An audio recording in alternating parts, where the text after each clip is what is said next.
Là on est juste après le départ du Vendée Globe 2024. On a pris l'option bateau comité au nord de la ligne. C'était très difficile, puis le vent est rentré dans le cul, donc on a pu s'échapper un peu. Voilà, normalement ça devrait se renforcer. Donc il va falloir tactiquer tout à l'heure, comme c'était prévu. Ça va sur Bureau Vallée, hein. C'est toujours un peu stressant quand des voiles flappent, on ne peut pas faire avancer le bateau. Comme une course automobile sans essence ou sans électricité, maintenant il y a les deux.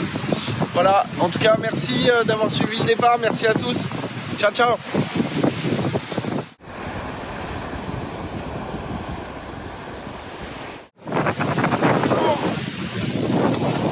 Voilà le Cap Finistère,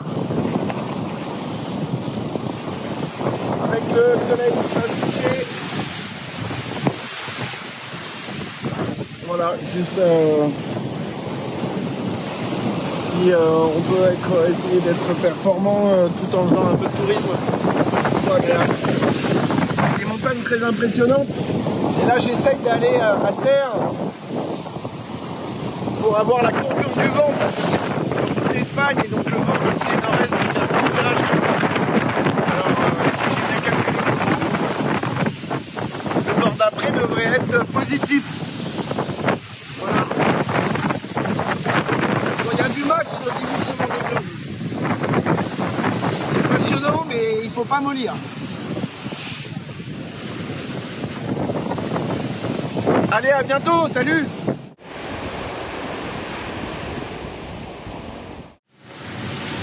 Bonjour à tous, bonjour West France. Tout va bien sur Bureau Vallée, on est passé du mode d'un mode public 7 au Sable d'Olonne à une entrée en matière assez dense en termes de régate, une météo plutôt favorable à la régate, c'est-à-dire pas trop de vent au départ et puis un début de course au portant. Donc il n'y a pas eu les conditions de casse-bateau qu'on connaît habituellement, mais la compète fait rage. Vous voyez là, si je peux passer de caméra, là c'est Yannick Bestaven, maître coq, qui est juste à quelques centaines de mètres à mon vent, avec des bateaux qui marchent entre 22 et 28 nœuds. Le long du Portugal. Voilà. Des petits sujets de mise au point cette nuit sur Bureau Vallée. Et puis un rythme qu'il faut trouver, puisque on est passé d'une grande fête à un départ de course. Mais en tout cas c'était dingue. Merci à tout le monde d'être venu. C'était vraiment encourageant, et puis on donne tout ici à bord de Bureau Vallée, on se concentre.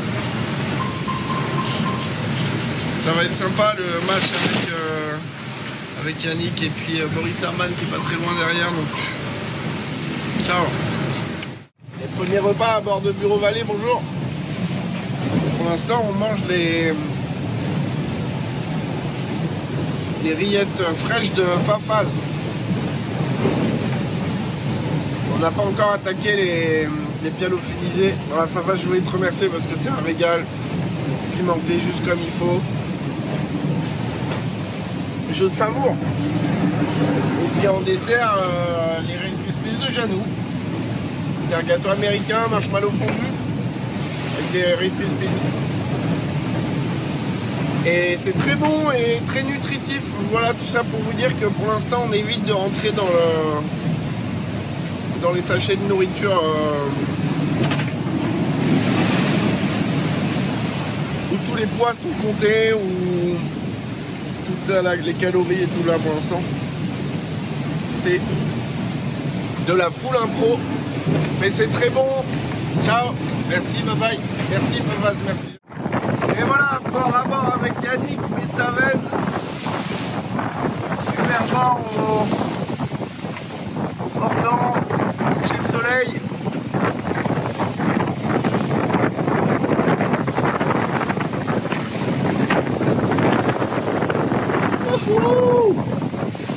C'est pour ça qu'on est venu.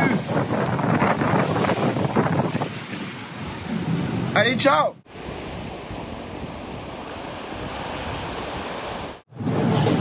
Allez, bienvenue. Alors, pour vous faire un repas de roi, vous prenez une tomate, un peu de sel,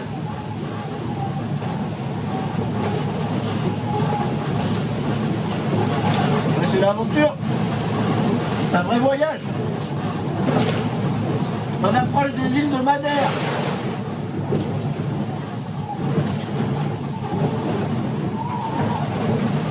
Ça bombarde.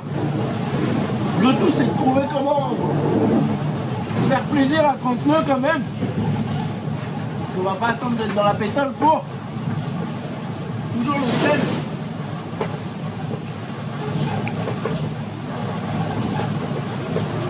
Et après, un petit coup de paillettes de poisson, tant qu'il en reste. Et c'est la belle vie, quoi. Allez, ciao.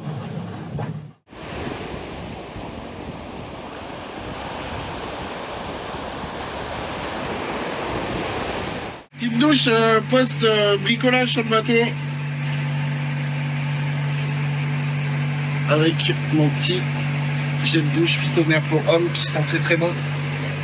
Bon, tout va bien à bord. Petit pépin lié à une mauvaise utilisation qui est résolu, qui ne nous a pas pénalisé au niveau performance. Voilà, et un gros bravo à toute la team parce que le bateau est incroyable.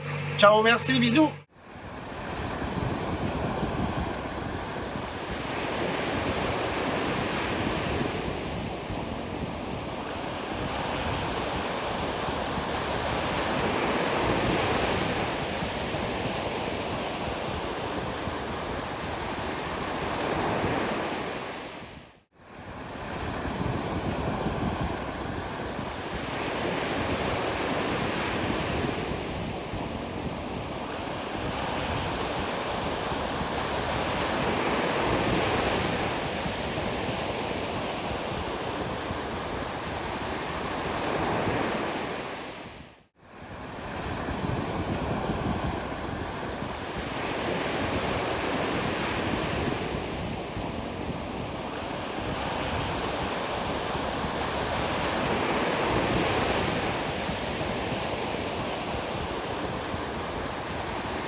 Journée compliquée, il est 4 h du matin là, dans la nuit de vendredi à samedi. Ça y est, le vent rentre enfin.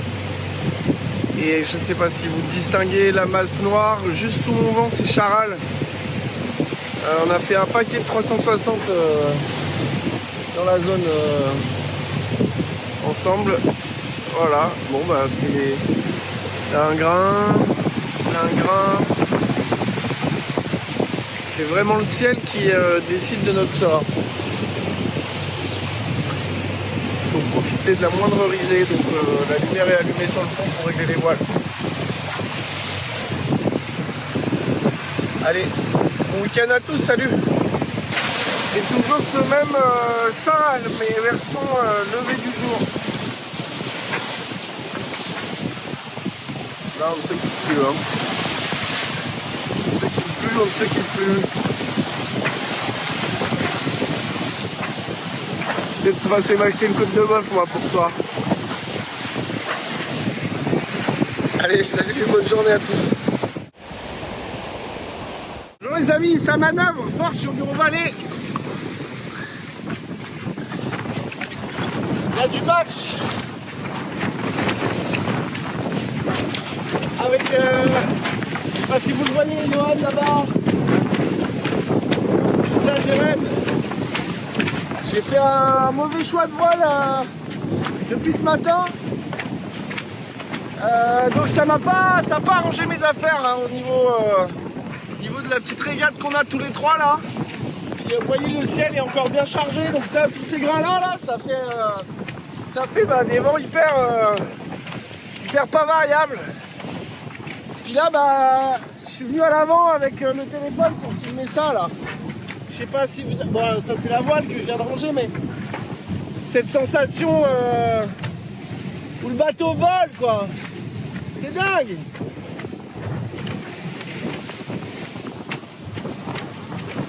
C'est fabuleux. C'est des bateaux de dingue. On est au Porto quoi, d'habitude on enfourne, on pousse de l'eau, là on vole. C'est fabuleux. Fabuleux.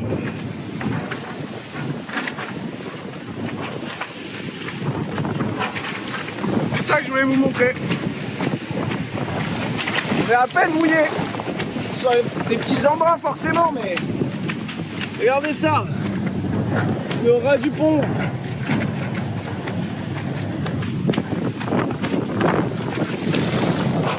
Moi, je suis pas Spielberg, hein. J'essaye de vous montrer quand même. Allez, à plus tard. Merci de suivre cette aventure. Moi ça va, mais le truc, c'est pas possible. Putain, on était au portant, il y a juste un grain qui est rentré, tu vois. J'ai abattu, j'étais à 150 degrés du vent, putain, c'est pas possible. Il y a eu un crack et 5 minutes après, il y a eu 2 autres cracks et là on est donc à l'arrière de la casquette. Ça commence à être bosselé à peu près ici. Là on voit bien la bosse et la fente. Ça descend sur le bordé. En dessous du début de la lettre Bureau-Vallée. Donc c'est cassé jusqu'à 40 cm. Je vais dedans. Pour la partie intérieure, donc là il y a un petit peu d'eau qui est arrivé par le bordé. On retrouve la cassure sur le bordé. C'est pour se rendre compte où on est. Et c'est pété là aussi après la cloisonnette. C'est là où c'est le plus visible quand je mets bien la stack. Ça bouge un peu dès qu'il y a le moindre petit choc. Tu vois, on a vu que ça a baillé là.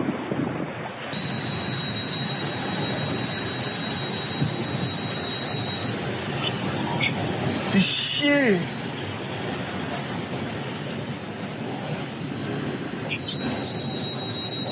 Vas-y là. Pourquoi ça fait ça? C'est pas possible. Ça allait bien, la speed, tout, là, par rapport au bateau neuf, tout, machin, putain. Bonjour à tous. Bon, c'est coup dur, mais cette nuit, début de nuit, le vent était enfin en train de rentrer dans l'option ouest. Ça marchait super bien. J'étais au coude à coude avec Johan Richaum et Jérémy Bayou, avec le grand Genecker, mis sur l'écarteur, donc le jockey pool dans le jargon. Voilà, et puis il y a eu une survente, j'ai abattu pour décharger le bateau et puis ça n'a pas suffi, il y a eu un premier crack, puis s'en est suivi 2 autres cracks. J'ai assez rapidement compris que s'était passé quelque chose, c'était pas un crack normal. Donc voilà, et ben le bateau est bien pété, bien endommagé. C'est posé sérieusement la question de l'abandon. Voilà, mais je veux pas me résoudre à abandonner, c'est pas possible. Il y a trop d'enjeux sur cette course. Je pense que je peux réparer et je vais essayer de faire ça en mer. Il y a trop de gens qui suivent le projet, tous les scolaires. Voilà, on va tout faire pour. Et même si je suis hyper déçu parce que la course se passait hyper bien et le bateau est vraiment prêt. Et c'est des sujets, sont des sujets structurels que sur ces bateaux à foil, malheureusement les calculateurs n'arrivent pas à tout prévoir. Bon, en tout cas, c'est parti pour quelques heures de réparation. Je ne fais pas escale. Mais voilà. J'ai fait déjà des vidéos cette nuit, mais en gros, la réparation, la cassure, elle commence là, sur le pont. Le nid d'abeille cracote, donc je pense qu'il est cassé. Ça revient là jusqu'à l'arrière. Ça repart par là devant, avec une zone qui est pas mal endommagée ici. Et la fissure, et ça, c'est vrai que c'est stressant. Elle redescend le long de la coque, à peu près sur 40 cm. Voilà, donc il y a du job pour réparer tout ça. On va commencer par poncer et l'intérieur. Allez, on lâche rien les amis, on lâche rien hein. Ciao, à plus tard.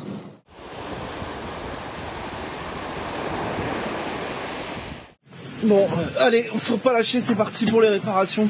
L'idée c'est de repartir en mode course. Les outils, le consommable, le composite. Voilà. On attaque par une grosse séquence de ponçage de l'intérieur et de l'extérieur. C'est parti pour le ponçage, on va attaquer la zone là-bas.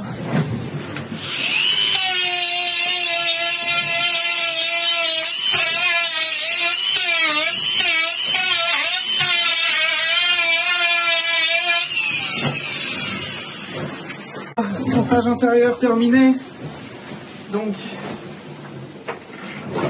une fissure là, une autre là, ça traverse le pont et ça vient sur la cloison intérieure du cockpit et puis une autre fissure là. On va prendre l'air 2 minutes.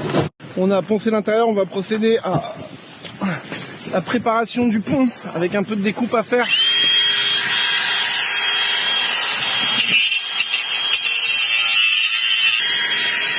C'est chaud.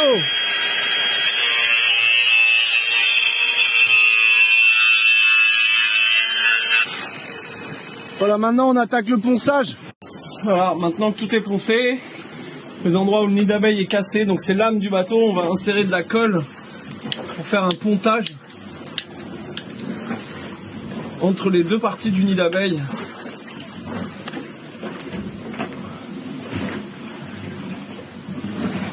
Et donc sur les fissures, on va mettre un tissu comme ça que je vais dérouler en dur de résine. Ensuite, sur la même longueur, tous ces petits carrés, enfin le nombre de carrés nécessaires, puis un deuxième rouleau comme ça, et ainsi de suite. Allez, premier tissu.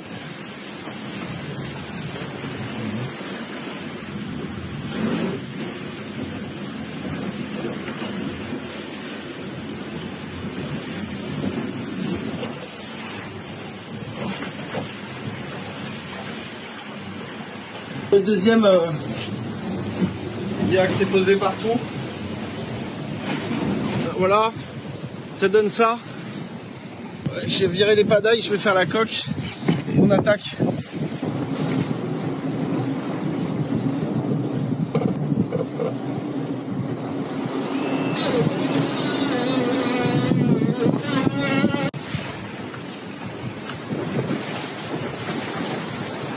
Maintenant, on va attaquer l'équerrage, les attelles.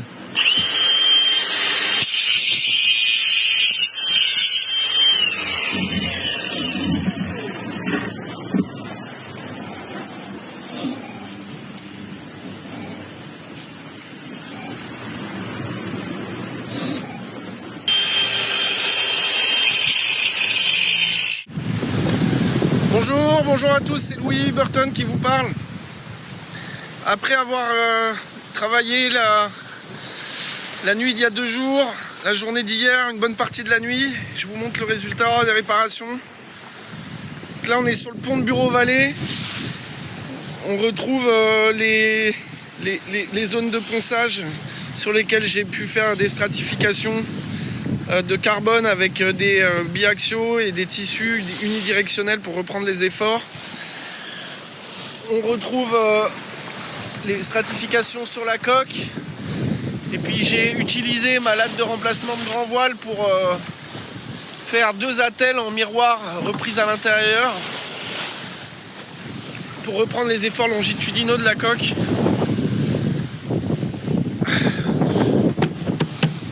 On a retrouvé une intégrité structurelle, ça craque plus, les fissures sont comblées. Ça a l'air rigide quand on marche sur le pont, je vous montre à l'intérieur.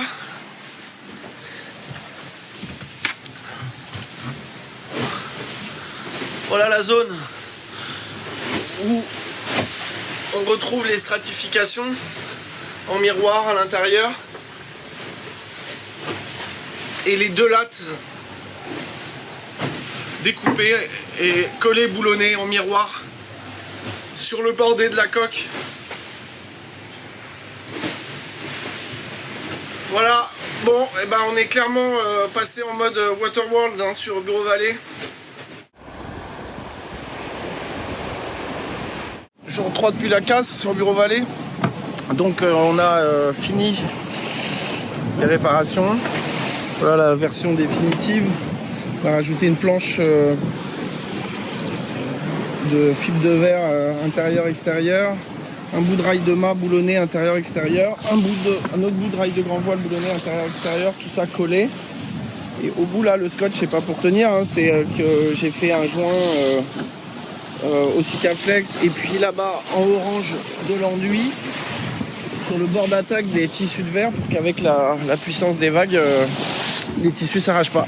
Voilà, allez, maintenant on va monter en puissance la vitesse. Bonjour West France, c'est Louis Burton qui vous parle. Ah ça y est, on a remis les gaz. Je sais pas si vous avez suivi, mais j'ai eu des gros problèmes structurels. Il a fallu aller chercher une grosse motivation pour réparer Bureau-Vallée qui était cassé au niveau de la coque et du pont. Ça a été 3 jours de boulot non-stop. Et voilà, et maintenant le bel oiseau noir vole à nouveau quoi. Donc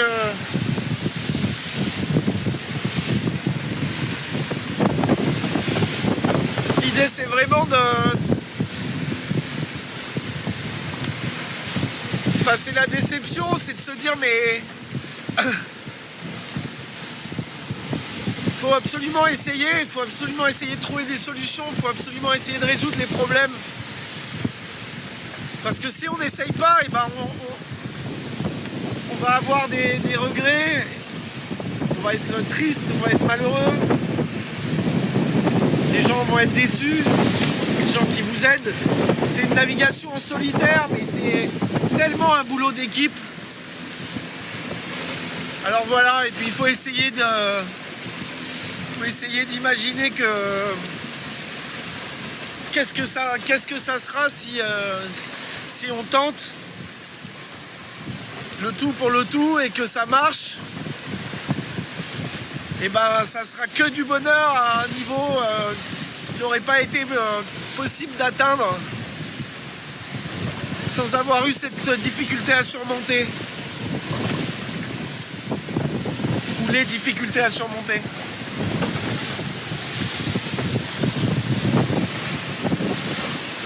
Voilà ce que j'essaye de me dire dans ces moments-là, et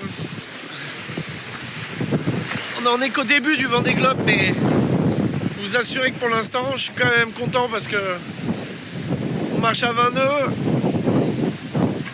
le bateau est intègre à nouveau, la réparation est là.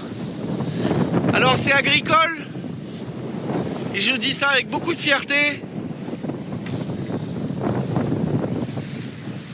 J'ai la chance d'être issu de familles de cultivateurs des deux côtés, de mon père et de ma mère.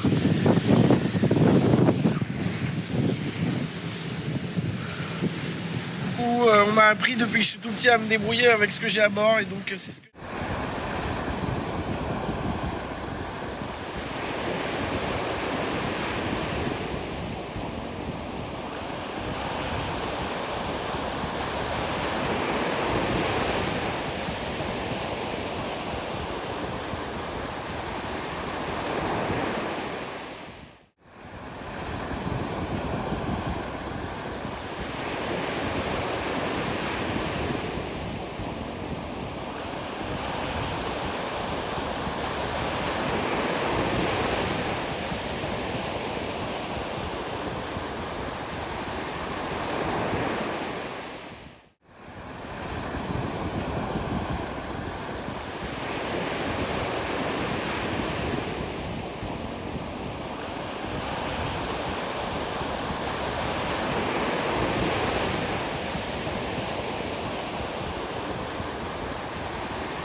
L'horizon. Quel bateau!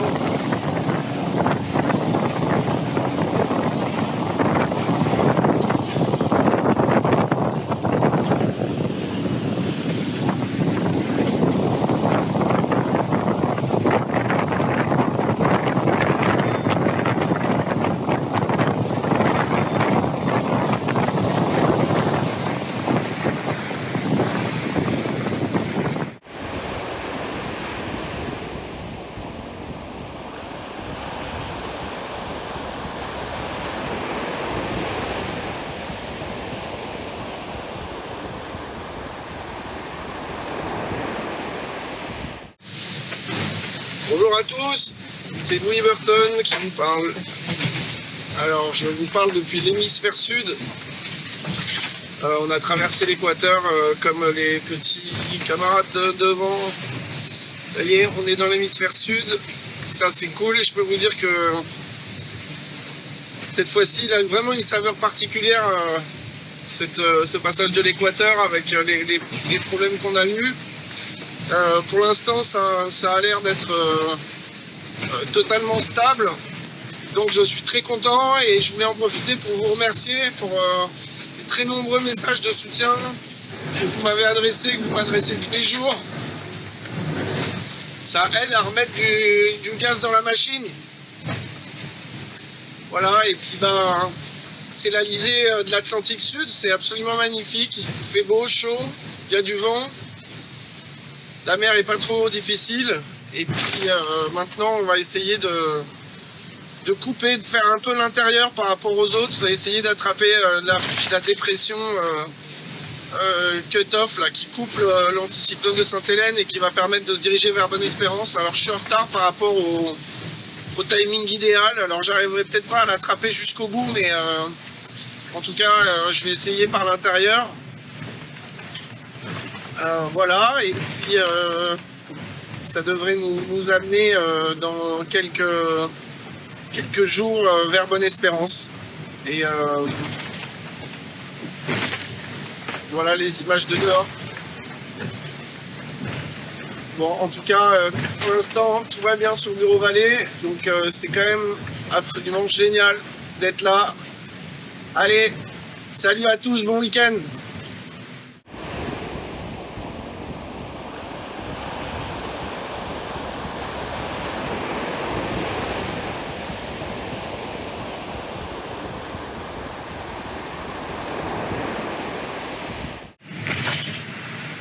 Bonjour West France, bonjour lecteurs de West France. C'est Louis Burton qui vous parle sur Bureau Vallée. On est début de la 3e semaine de course et on est sur l'autoroute du Sud. Et il faut éviter de... C'est comme s'il y avait encore des platanes. Ça va, sur Bureau Vallée, ça bombarde. Je vais vous montrer des petites images de dehors. C'est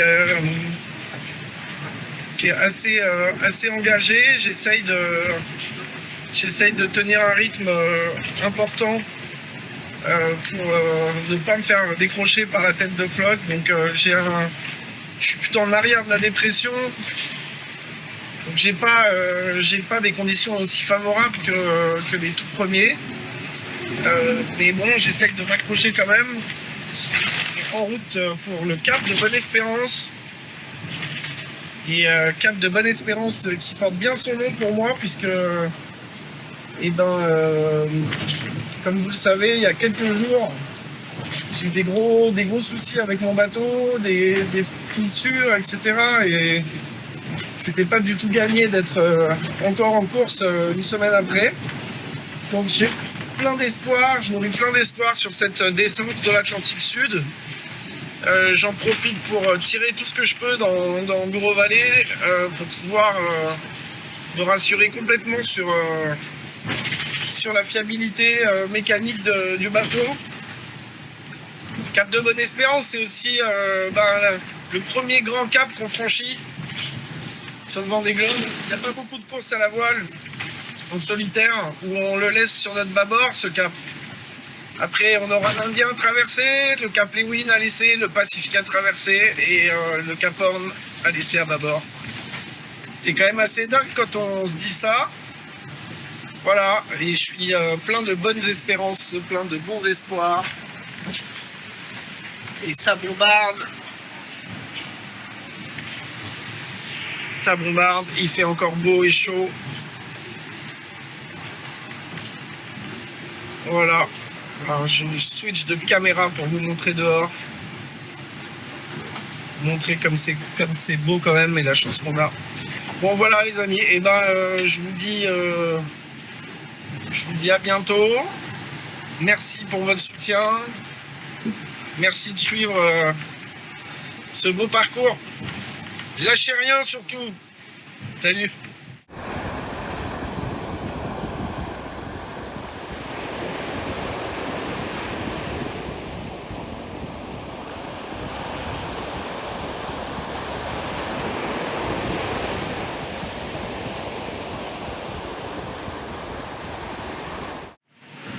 Bonjour, c'est Louis Burton qui vous parle.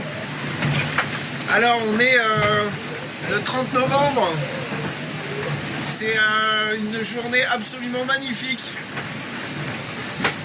C'est l'anniversaire de mon fils, à qui je souhaite un très très joyeux anniversaire qu'il va passer avec toute sa famille. Et on est loin des yeux mais pas loin du cœur. Je t'embrasse très fort mon grand, et puis ici tout va bien à bord. On vient d'empanner pour partir vers le Grand Sud avec pas mal de jours de tests, de réparation sur Bureau Vallée. On est serein. On a été chercher cette sérénité là. On va gérer les coups de vent, on va gérer les difficultés, mais c'est parti. On s'y engage. On a mis clignotant à droite vers la zone des glaces. Et non pas vers l'Afrique.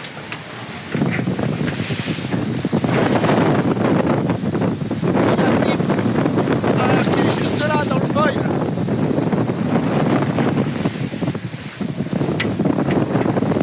A bientôt, ciao ciao. Joyeux anniversaire. Joyeux anniversaire. Joyeux anniversaire Lino. Joyeux anniversaire. Youpi! 13 ans mon fils. T'es un petit homme. Et il faut en profiter. C'est un bel âge. Un peu de liberté mais pas trop. Je suis très très fier de toi en tout cas, et je sais que tu es bien entouré, et même si j'aimerais bien être avec toi, ben, sache que je pense à toi très très fort tous les jours, et encore plus aujourd'hui. Et à ta soeur et à ta mère aussi. Allez, je t'embrasse, je t'aime. Je vais souffler pour toi les bougies à distance. Youpi! Bon anniversaire mon Lily. Je t'aime. Salut. Je t'aime, bisous. Bisous à tout le monde, embrasse tout le monde, ciao. Ça y est, on est entré dans le Grand Sud, sur Bureau Vallée. Alors on croise Pip à 1 mille devant, et on la voit pas, quasiment pas.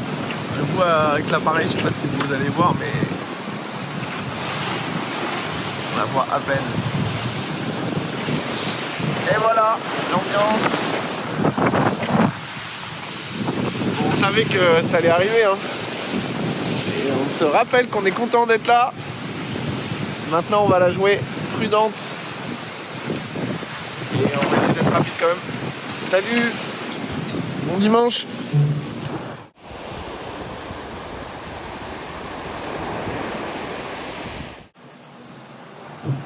Ça y est, nous voilà dans notre igloo pour le Grand Sud. Sur Bureau Vallée et tenue d'expé.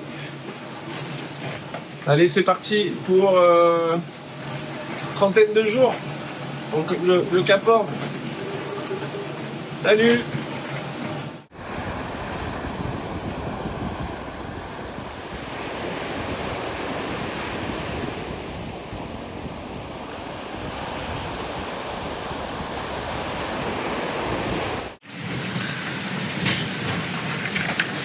La mer est énorme. Aïe! Ah,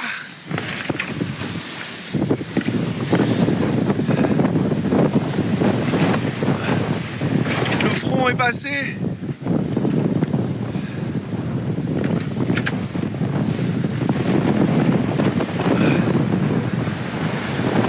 Maintenant, il faut essayer de gérer l'état de la mer.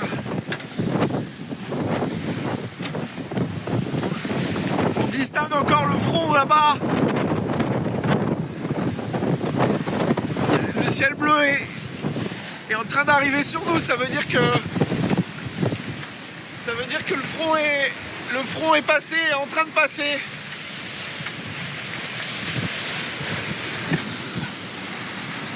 J'ai arisé la grand voile au maximum.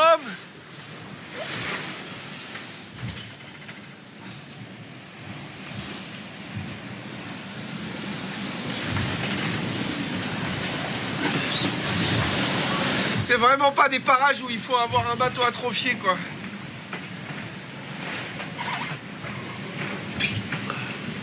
Et encore quelques heures dans l'enfer, je peux vous assurer que j'ai passé une nuit de l'enfer.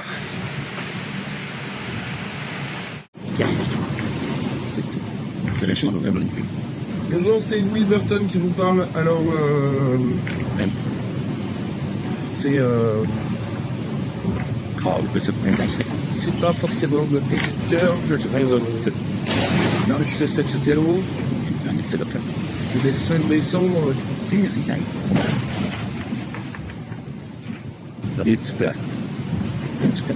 alors que naviguer devant une dépression avec 3 jours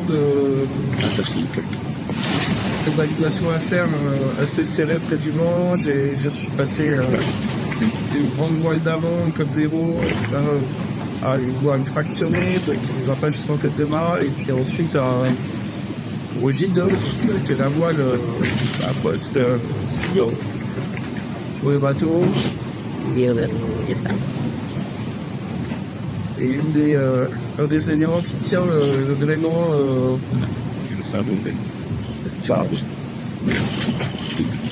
a cassé en charge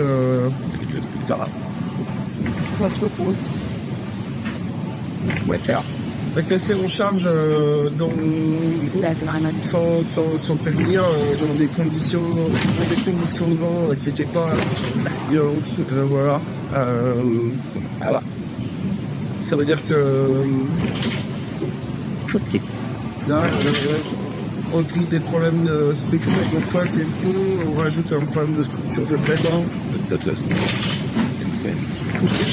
J'ai pas la pièce pour remplacer. C'est peut-être de remplacer ça en mer pour arriver à retrouver un gréement fiable. Donc c'est vraiment le petit moins de déception. Une petite déception, c'est un été bien batterie que j'ai pris la décision pour aller d'abandonner devant des clubs. C'est simplement que là, c'est pas des problèmes de préparation, c'est pas des problèmes d'équipement, etc. C'est des problèmes structurels et à un moment, on va avoir déjà fait le tour de l'Antarctique 2 fois et les bonnes naviguer dans l'océan austral. Un genre de mec, le dernier dans des clubs, je sais que c'est suicidaire de partir dans des conditions de partir avec un bateau qui n'est pas. Je n'a pas de capacité de tolérance structurelle parce que vous êtes parfois dans des vents de 20 nœuds et puis ici, comme ça, des rafales, ça pousse 15 nœuds d'un coup. Donc même si vous êtes prudemment, forcément, vous êtes en surexploitation de votre machine. Oui, je ne veux pas prendre le risque de casser du relais, je ne veux pas prendre le risque d'antique inondé, je ne veux pas prendre le risque de perdre le bateau, de me mettre bagager. Au-delà d'une niveau acceptable, je pense que là on l'a dépassé. Et mettre éventuellement en danger des seules personnes qui seraient capables de venir me chercher si j'avais un problème, c'est-à-dire des concurrents. Donc voilà, après avoir posé le pour et le contre, c'est cette décision-là qui s'est imposée et je suis persuadé que c'est la bonne. Il va falloir maintenant rebondir, rentrer à Saint-Malo qui attaquer la suite des aventures. Allez, merci en tout cas. J'ai déjà reçu énormément de messages de soutien. Vous ne pouvez pas savoir ce que ça me fait du dehors. Merci d'avoir suivi cette aventure du Vendée Globe 2024. C'est grave. Allez, je vous rêve.